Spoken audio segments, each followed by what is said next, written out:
লাইলাতুন নিসফি মিন শাবান হাদিসের পরিভাষা।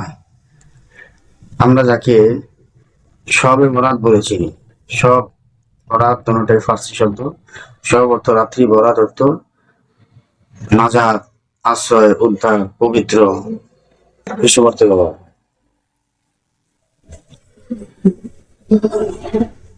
তো এই রাত্রিকে অনেকে ভিত্তিহীন বলেন। আসলে সাহাবাদের মধ্যে 10 জনের রাবির থেকে রওয়ায়াত করা যায় এই রাত্রি সম্পর্কে। তো কিছু কিছু রওয়ায়াতের সনদ দুর্বল বিধায় অনেকে এটাকে ভিত্তিহীন বলেন।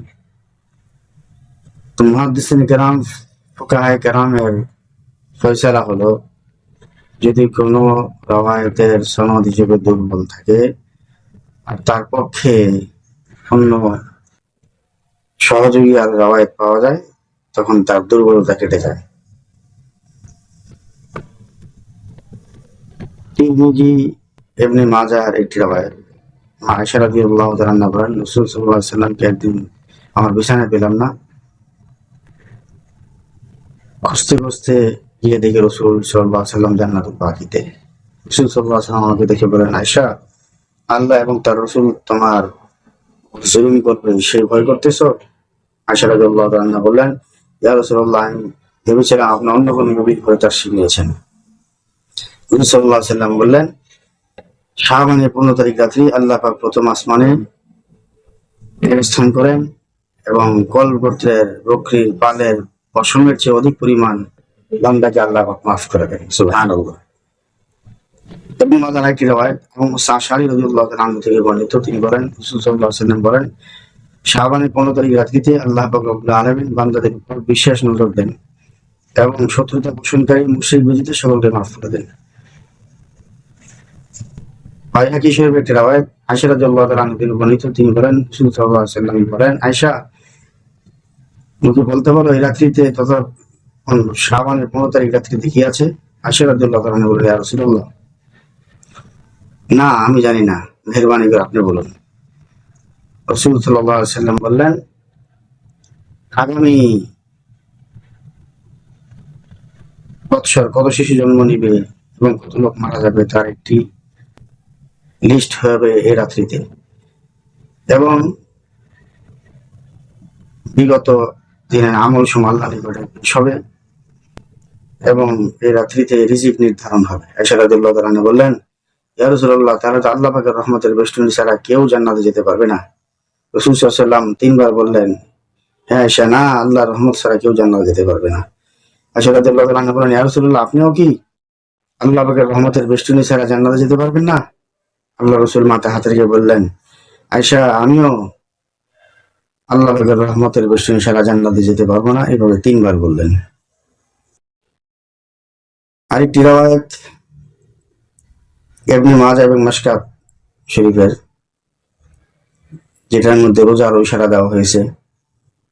عن علي رضي الله تعالى عنه قال قال رسول صلى الله عليه وسلم إذا كانت ليلة النصف من شعبان فقوموا ليلها وصوموا يومها فإن الله ينزل فيها لغروب الشمس إلى السماء الدنيا فيقول على مستغفر فأغفر له، على مسترزق فارزقه، على مختلف فأعفيه، على كذلك على كذلك حتى يطلع الفجر। আলী রাদিয়াল্লাহু তাআলা আনহু, রাসূল সাল্লাল্লাহু আলাইহি ওয়াসাল্লাম বলেছেন, যখন নাকি 15 তারিখ রাত্রিতে সূর্য পশ্চিম দিকে অস্ত যায়, আল্লাহ পাক প্রথম আসমানে আসেন, আসন গ্রহণ করেন। তখন তোমরা রাতের বেলা ইবাদত করো, দিনের বেলা রোজা রাখো, কারণ আল্লাহ রাব্বুল আলামিন বান্দাদেরকে ডাকতে থাকেন, কে আসো ক্ষমা প্রার্থী, ক্ষমা করব, কে আসো রিজিক অন্বেষণকারী, রিজিক দিব, কে আসো বিভিন্ন পেরেশানি জড়িত, তার পেরেশানি মুক্তি করবো। এইভাবে ফজর পর্যন্ত ডাকতে থাকেন। তো এখানে হাদিসের বিশাল ভান্ডার থেকে একটা মাত্র রওয়ায়াত পাওয়া যায় রোজার ব্যাপারে। তো এই রওয়ায়াতটা দুর্বল বিধায় অনেক উলামা কেরাম সুন্নত নফল কিছুই বলতেছেন না এই রোজাকে। তো আমরা নিজে রোজা রাখবো। রাসূল সাল্লাল্লাহু আলাইহি ওয়াসাল্লাম যেহেতু শাবান মাস প্রথম থেকে 27 তারিখ পর্যন্ত রোজার কথা বলেছেন, রাসূল বেশি বেশি রোজা রাখতেন।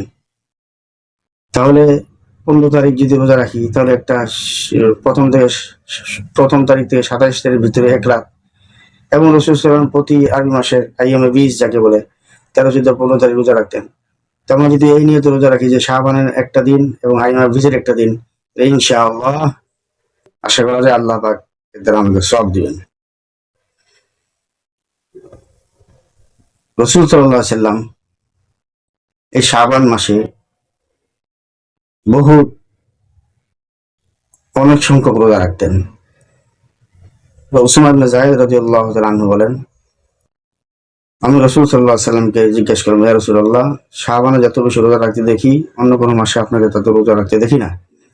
রাসূল সাল্লাল্লাহু আলাইহি ওয়াসাল্লাম বলেন, দেখো মানুষ এই মাসে অবহেলা করে, কিন্তু রজব রমজানের মধ্যবর্তী এই মাসে আল্লাহ পাক রব্বুল আলামিন এর নিকটে বান্দার আমলগুলো পেশ করা হয়।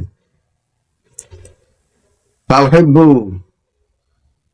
আন ইউরফা আমালি আনা সাইম, আমার আকাঙ্ক্ষা আমার রোজা রাখা অবস্থায় আমার আমলগুলো আল্লাহর নিকটে পেশ করা হবে। নাসাই শরীফের riwayat। তো রাসূল সাল্লাল্লাহু আলাইহি ওয়াসাল্লাম শাবান মাসে অনেক রোজা রাখতেন। মা আয়েশা রাদিয়াল্লাহু তাআলা আনহা এটি riwayat, বুখারী মুসলিমের riwayat। عن عائشة رضي الله تعالى عنها قالت ما رأيت رسول الله صلى الله عليه وسلم استكمل صيام شهر إلا رمضان وما رأيت أكثر صياما منه في شعبان। রমজান ব্যতীত সারা মাস রোজা রাখতে আমি কোনো মাসে দেখিনি, আর শাবানের মতো এত বেশি রোজা রাখতে অন্য কোনো মাসে দেখিনি। এখন কেমন যেন মনে হয় আল্লাহ রাব্বুল আলামিন শাবান দিয়ে মানুষকে ঝালাই করতে চান, যে মানুষের ইবাদতে ইস্তিহা যাতে বাড়ে। যেহেতু মানুষ যদি কোনো বড় প্রতিষ্ঠানে বড় কোনো মিটিং এ দাওয়াত পায়, তখন সে নিজেকে সুন্দর করে পরিপাটি করে, গোসল করে, সুন্দর কাপড় পরে, আতর সুগন্ধি ব্যবহার করে নিজেকে পূর্ণাঙ্গ মানে ঠিকঠাক করে তারপরে সে সেখানে উপস্থিত হতে চায়।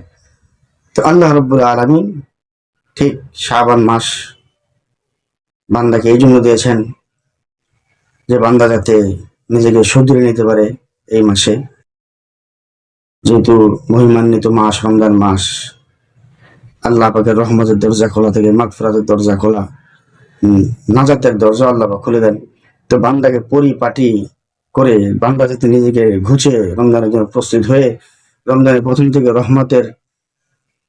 রহমতের পূর্ণাঙ্গ ভাগীদার হতে পারে, নাজাতের পূর্ণাঙ্গ ভাগীদার হতে পারে, এবং পরিশেষ জাহান্নামের আগুন থেকে সে নিজেকে মুক্তি করতে পারে। এখন আল্লাহ রাব্বুল আলামিন আমাদেরকে শাবান মাস দ্বারা উপকৃত করুন, এবং লাইলাতুল নিসফি মিন শাবান এই রাত্রিকে আহমিয়তের সাথে পালন করার তৌফিক দান করুন। যেহেতু রাসূল সাল্লাল্লাহু আলাইহি ওয়াসাল্লাম বলেছেন, শাবানু শাহরি, শাবান আমার মাস, আর এই মাস মানুষকে গুনাহ মুক্ত করে, মানুষের গুনাহকে নিশ্চিহ্ন করে দেয়। আল্লাহ পাক রব্বুল আলামিন আমাদের সকলকে শাবানের পবিত্রতা রক্ষা করার তৌফিক দান করেন।